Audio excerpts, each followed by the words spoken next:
The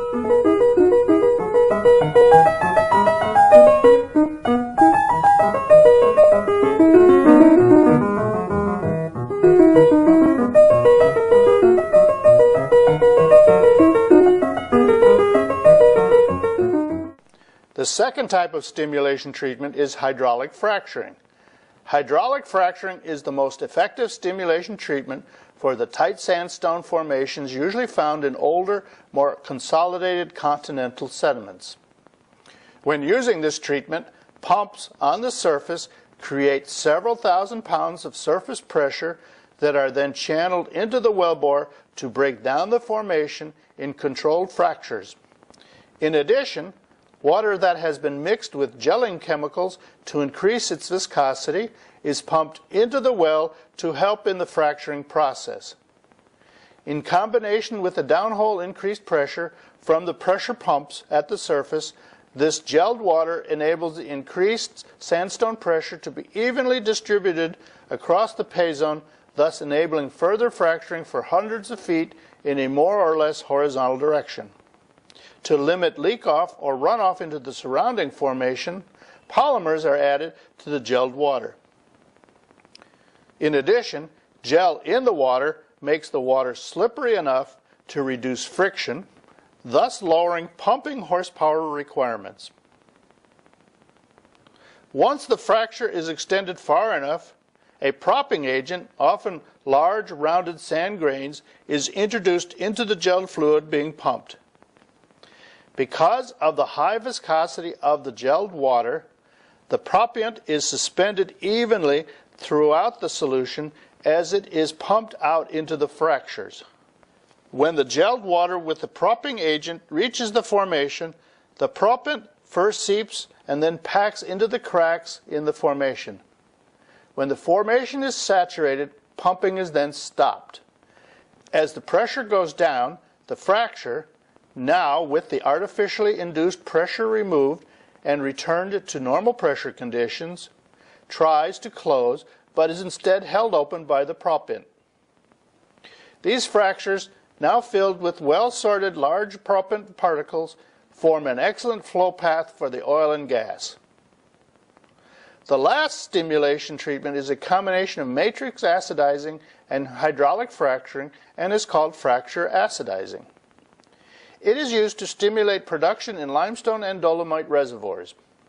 Because limestone and dolomite are composed largely of calcium carbonates, they will dissolve in hydrochloric acid. In this operation, HCl is injected at a high enough pressure in order to fracture the formation in a roughly vertical direction. As the pressure of the pumped acid extends the fractures, it chemically etches or dissolves an irregular surface on the sides of that fracture, which leaves a high volume flow channel to the wellbore. Like in hydraulic fracturing, the fractures, with normal pressures returning, try to close when the pumps are turned off, but these etched high volume flow channels remain open. As you can see in this illustration, this fracture changes the flow pattern around the wellbore from radial flow to a much higher volume lateral flow pattern. Before production begins for some wells, an additional procedure called gravel packing may be warranted. Sand, for example, in sandstone reservoirs consisting largely of unconsolidated sand grains with very little cementation, is usually pushed to the surface along with the oil and gas. When produced with high-velocity oil and gas streams, it can erode any steel that it might come in contact with. These grains of sand entering the wellbore act like little bullets blasting into the casing or tubing, wearing away most metallic surfaces it comes in contact with. The continued blasts of these grains of sand can cause the casing to split or can cut through the tubing. Gravel packing is, therefore, used to control this sand from being produced with the oil.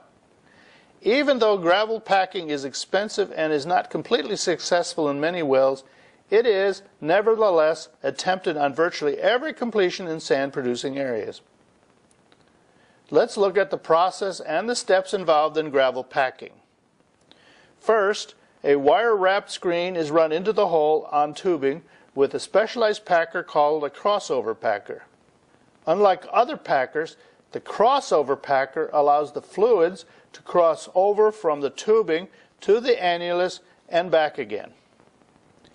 Next, the gravel is mixed with gelled water and then pumped down the tubing through the crossover passage in the packer into the annulus space on the other side of the screen. As you can see, the gelled water passes through the interior of the screen, crosses over in the packer into the annulus, and circulates to the surface. Because this large graded sand gravel is larger than the mesh in the wire-wrapped screen, it is filtered out by the screen. Trapped, the gravel drops to the bottom and accumulates in the annulus. Finally, the gravel, working as a barrier, filters out the sand, trapping it in the gravel pack and stopping it from flowing into and through the wire screen. Another approach to controlling sand is called frac packing, used in more tightly consolidated formations. It blends gravel packing techniques with hydraulic fracturing techniques.